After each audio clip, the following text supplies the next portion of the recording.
میرے منہ سے بے ساختہ نکلا یہ ایک عاشق رسول کا جنازہ تھا۔ اسے محض مسلمانوں کا اجتماع نہ سمجھو، یہ عاشقان رسول کا اجتماع تھا۔ اس بنیادی سے نقطے پر ذرا گہرائی سے غور کرو تو اس راز کو پا سکو گے کہ اسلام کس چیز کا نام ہے۔ کہتے ہیں یہ لاہور کی تاریخ کا سب سے بڑا جنازہ تھا۔ صرف جنازہ ہی نہیں، ایسا اجتماع بھی چشم فلک نے کبھی نہیں دیکھا۔ مجھے احمد بن حنبل کا ایک قول یاد دلایا گیا کہ کسی عالم کے دربار حق میں قبولیت کا اندازہ لگانا ہو تو اس کی نماز جنازہ سے لگاؤ۔ میں نے سید مودودی کی نماز جنازہ کراچی میں پڑھی تھی، لاہور کے ہجوم سے واقف نہ تھا۔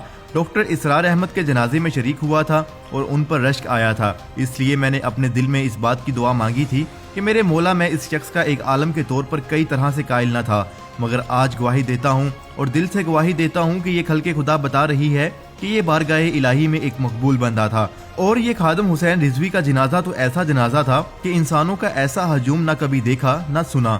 حق ان کی مغفرت کرے اور ہمیں بھی توفیق دے کہ ہم ان کے مقام کو سمجھ سکیں۔ میں نے کہا یہ ایک عاشق رسول کا جنازہ تھا، میں نے یہ نہیں کہا کہ یہ اسلام کے ایک عالم کا جنازہ تھا۔ مجھے بتانا یہ ہے کہ دین اسلام کی بنیاد عشق رسول پر ہے۔ اسلام کسی شخصیت پرستی کا قائل نہیں۔ مسلمانوں عیسائیوں کی طرح اپنے پیغمبر کے نام سے نہیں پہچانے جاتے، وہ محمدن نہیں کہلاتے۔ شخصیت پرستی اور ہیرو ورشپ کی ہمارے ہاں کوئی گنجائش نہیں، مگر اپنے رسول صلی اللہ علیہ وآلہ وسلم سے محبت میں مسلمانوں کسی چیز کو خاطر میں نہیں لاتے۔ میں تو کہا کرتا ہوں کہ قرآن بھی آپ کو عشق رسول کے بغیر درست طور پر سمجھ نہیں آ سکتا۔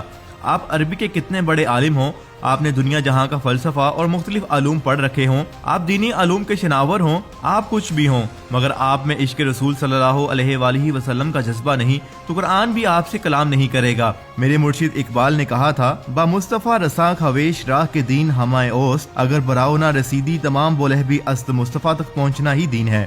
اگر یہاں نہ پہنچے تو آپ جتنے بڑے عالم دین بھی بن جائیں، آپ بولہب کے بولہب ہی رہیں گے۔ یہ بہت بڑی بات ہے۔ یہ جو خادم حسین رضوی تھے یہ دو روایات کے امین تھے۔ ایک تو علمی روایت جو اعلیٰ حضرت امام احمد رضا سے جا ملتی ہے، یہ جس مدرسے کے فارغ التحصیل ہیں، جامعہ نظامیہ رضویہ، وہ مولانا عبدالقیوم ہزاروی نے قائم کیا تھا۔ یہ مولانا سردار احمد محدث اعظم پاکستان کے شاگرد تھے اور مولانا سردار احمد کی نسبت براہ راست اعلیٰ حضرت سے تھی۔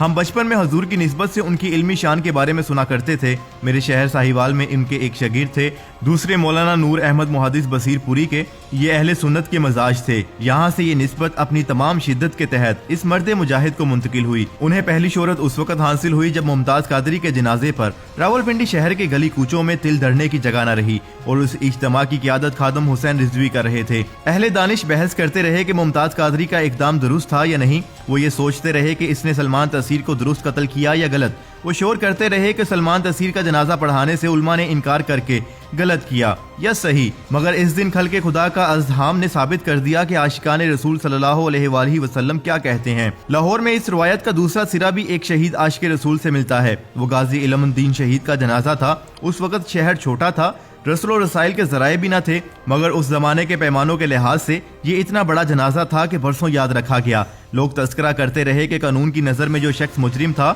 عاشقان رسول کی نظر میں ان کی شان کیا تھی۔ علامہ اقبال خود اس کی قبر کے انتظام میں شریک رہے اور ان کا یہ نعرہ آج بھی زمین و آسمان پر گونج رہا ہے کہ ترخان کا بیٹا ہم سب پر بازی لے گیا۔ غازی علم الدین شہید کی روایت عشق کی روایت تھی۔ ممتاز قادری تک اس روایت کا چرچا رہا۔ خادم حسین رضوی کی شکل میں ایک ایسا چولہ بیاں مقرر مل گیا جس کے زبان و بیاں کے پیرائیوں پر اعتراض ہوتے رہے، مگر مقبول حق اس کی ادائیں اتنی پسند کی گئیں کہ شاید برِ صغیر کی تاریخ میں انسانوں کا ایسا اجتماع کبھی نہ ہوا ہو۔ کسی کو خیال نہ تھا کہ حکومت کہہ رہی کہ کورونا کا خیال رکھو، کوئی رکاوٹ راہ میں حائل نہ ہوئی۔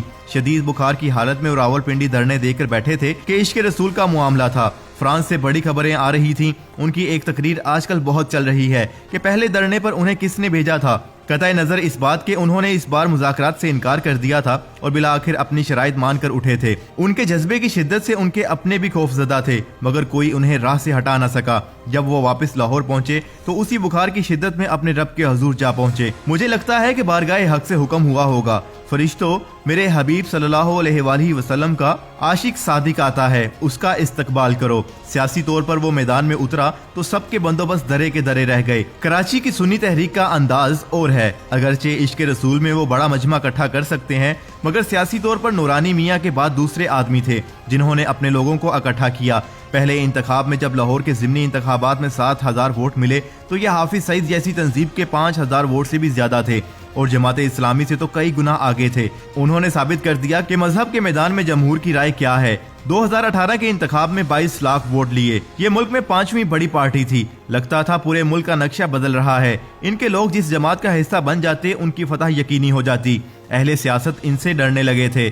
جیسے علماء کا ایک گروہ اور ملک کی باغیں اپنے ہاتھ میں رکھنے والے بھی کانپنے لگے تھے کہ کہیں یہ بندہ طوفان برپا نہ کر دے۔ حق مغفرت کرے، یہ ایک عاشق رسول صلی اللہ علیہ وآلہ وسلم کا جنازہ تھا۔